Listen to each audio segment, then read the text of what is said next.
مہربانی فرمائی، اپنی شفقت کا سرپرستی کا ہاتھ ہمارے سروں پر رکھا۔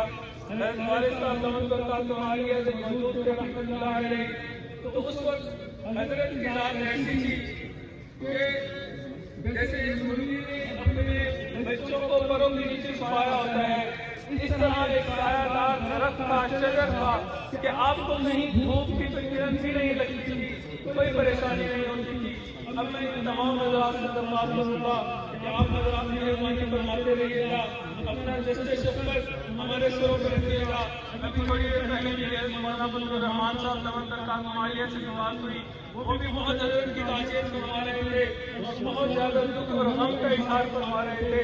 حضرت نے یہی فرمایا کہ یہ سب کا دکھ ہے اور ہم سب کا آگے ساتھ رہے گا۔ آپ تمام حضرات سے بھی شکریہ ادا کرتا ہوں کہ آپ حضرت کے جنازے پر تشریف لے کے آئے۔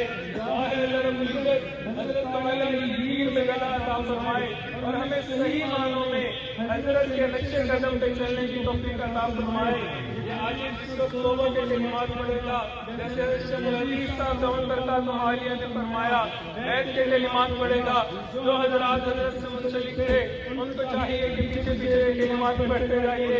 بسم اللہ الرحمن الرحیم، لا الہ الا اللہ محمد رسول اللہ، آمنت باللہ وملائکتہ وکتبہ ورسلہ والیوم الآخر والقدر خیرہ وشرہ من اللہ تعالی والبعث بعد الموت، آمنت باللہ کما ہوا بأسمائہ وصفاتہ وقبلت جميع أحكامه إقرار باللسان وتصديق بالقلب، أشهد أن لا إله إلا الله وأشهد أن محمدا عبده ورسوله،